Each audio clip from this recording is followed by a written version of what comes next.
How's it going? So what I'm going to address right now today is we're going to talk about high reps to get lean, low reps to get big. And I get that question a lot. This is a very interesting question. I guess it is interesting to me because over time you realize it's neither. They don't always relate to that, but what you hear today. So we're thinking about, I'm gonna do a lot of reps and get all chiseled, or I'm gonna just do a low heavy reps and get really big. You can do both.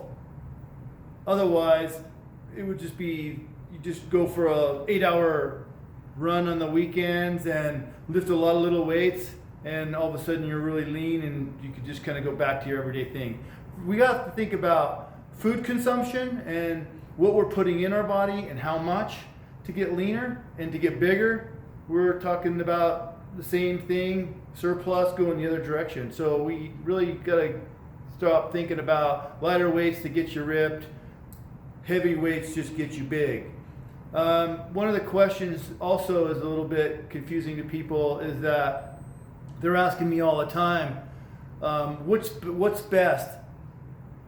You know, I said, well, look, if we're not powerlifting and we're not getting ready for an event, pick the one you'll do. That's probably the best right now. Then, you know, you really got to get back to what we talked about in the previous videos of digging a hole. So, you know, if we're going to dig a hole, and how much time do we need after my workout before I should do it again? That's going to depend on how effective you're training. And if you're getting down into the deep part of that rock pan I talk about in digging a hole, here's an example. So before we talked about our muscle depth and our muscle being right here. And this is the hole we dug, okay? So if we dig this hole this deep, which is really where you're gonna wanna get to so we can get into the fast twitch muscle fibers, we wanna make sure that we are filling this hole back up before we start digging again. So if you have not built a mound up on top of time and recovery, then you shouldn't be digging again, because you're just going to keep digging deeper and deeper and deeper, and you're not going to be able to recover. And this is where people are sitting most of the time. People aren't training hard enough, but they're training hard enough, another way, all the time. So we want to get back to training really simple, training very effectively hard per se to the muscle availability of handling it, and drill a hole.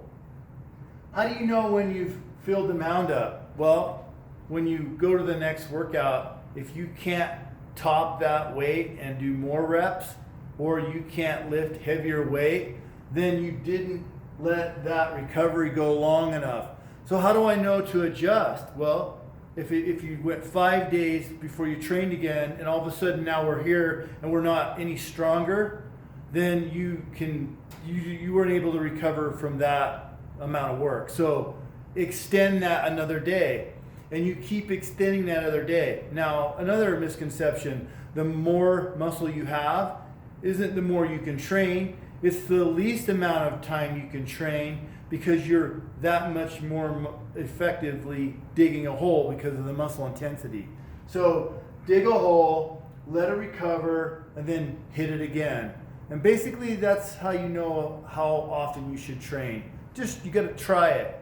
Test it out, see where you're at. If you can top it, you're recovering. When you can no longer top it, you're just flat not recovering. You don't necessarily have to change fancy workouts all the time. We do like to mix those up, periodization and changing it up, but we don't always have to change it and not understand where we're headed. And that's it for today. Thanks for watching.